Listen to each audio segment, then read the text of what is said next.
నాకు ఇష్టమైన దేవుడు వినాయకుడు.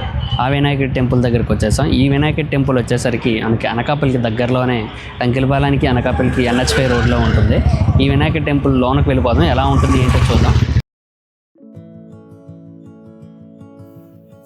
అందరికీ నమస్కారం. ఈరోజు మనం దర్శించుకోబోతున్న ఆంధ్రప్రదేశ్లోని అనకాపల్లి పట్టణంలో భక్తుల హృదయాల్లో కొలువై ఉన్న అత్యంత ప్రసిద్ధమైన శ్రీ చింతామణి గణపతి స్వామి ఆలయం. కోరికలు నెరవేర్చే స్వామిగా, అడ్డంకులు తొలగించే వినాయకుడిగా ఈ ఆలయానికి ఎంతో పేరు ఉంది. ఈ వీడియోలో ఆలయ చరిత్ర, విశిష్టత, పూజ విధానాలు, భక్తులు అనుభవాలను వివరంగా తెలుసుకుందాం.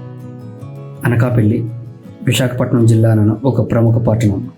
వాణిజ్య కేంద్రంగా మాత్రమే కాకుండా ఆధ్యాత్మికంగా ప్రత్యేకమైన గుర్తింపు పొందింది. ఈ పట్టణం మధ్యలోని భక్తి శ్రద్ధలతో కొలువై ఉన్న శ్రీ చింతామణి గణపతి ఆలయం రోజు వందలాది భక్తులతో ఆకర్షిస్తుంది. చింతామణి అనే పదానికి భక్తుల చింతలను తొలగించే అని అర్థం. ఈ ఆలయంలోని గణపతి స్వామి భక్తులు కష్టాలను విని వారి కోరికలను నెరవేర్చుతాడని గాఢమైన నమ్మకం ఉంది. పూర్వకాలం నుంచి ఈ ఆలయానికి వస్తున్న భక్తులు చెప్తున్నారు. అందుకే ఈ వినాయకుడిని చింతామణి గణపతి అని భక్తితో పిలుస్తారు. ఇక్కడ పూర్ణఫల దీక్ష అత్యున్నతమైన స్థాయిలో ఉంటుంది. ఈ పూర్ణఫల దీక్షను, పూర్ణఫలం అంటే కొబ్బరికాయను సంపూర్ణ ఫలంగా పిలుస్తారు. దీని సాధారణంగా పవిత్రత, సంపూర్ణత, ప్రత్యేకంగా దేవాలయాల్లో పూజల్లో కొబ్బరికాయను విరగ్గొట్టి నైవేద్యంగా అర్పించడం ఒక ముఖ్యమైన ఆచారం.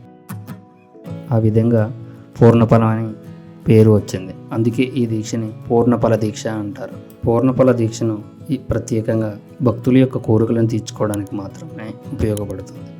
ఈ పూర్ణఫల దీక్ష 16 రోజులు మాత్రం ఉంటుంది. ఈ 16వ తేదీన భక్తులు ఇక్కడ కొబ్బరికాయలు కొట్టి మోదకాలు సమర్పించి తమ కోరికలను స్వామికి విన్నపించుకుంటారు.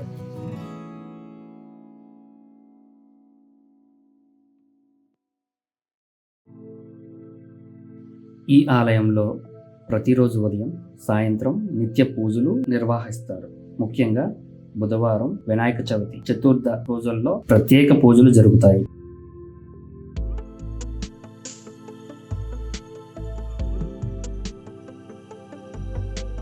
చాలామంది భక్తులు ఈ ఆలయాన్ని దర్శించుకున్న తర్వాత ఉద్యోగ సమస్యలు, ఆరోగ్య సమస్యలు, కుటుంబ సమస్యలు తీరాయని చెబుతూ ఉంటారు. కొంతమంది కొత్త పనులు ప్రారంభించే ముందు, పరీక్షలు, వ్యాపారం మొదలుపెట్టే ముందు తప్పకుండా ఈ స్వామిని దర్శిస్తారు. ఇది కేవలం ఆలయం కాదు, భక్తులకు ఒక నమ్మకం, ఒక ఆశ్రయం.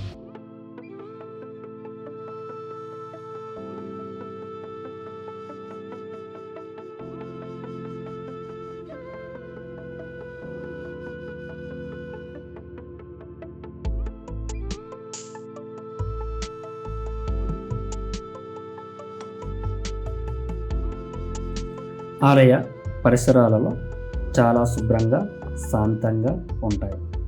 గంటల మ్రోగే శబ్దం, వేదమంత్రాల నాదం, అగరబత్తుల సువాసన మనసును పూర్తిగా ఆధ్యాత్మికంగా మార్చేస్తాయి. ఇక్కడ కాసేపు కూర్చొని మనసుకు ఒక అలౌక్యమైన ప్రశాంతత లభిస్తుంది.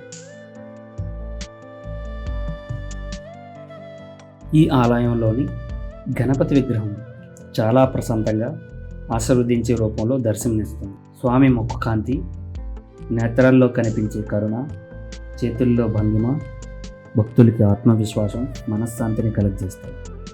ఒక్కసారి దర్శనం చేసుకుంటే మనసులోని భారమంతా తగ్గిపోయిందనే భావన భక్తుల్లో కలుగుతుంది.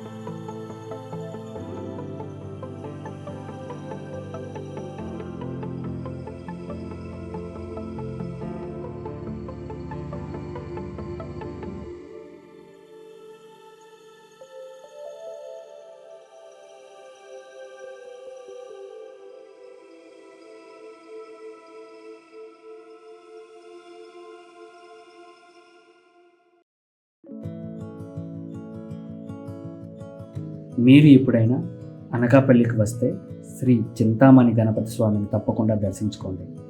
ఆశీర్వాదంతో మీ జీవితంలోని అడ్డంకులు తొలగి శుభ ఫలితాలు కలగాలని కోరుకుంటున్నాను. ఈ వీడియో మీకు నచ్చటైతే లైక్ చేయండి, షేర్ చేయండి. ఇలాంటి అత్యాధునిక వీడియోల కోసం మా యూట్యూబ్ ఛానల్ని సబ్స్క్రైబ్ చేసుకోండి.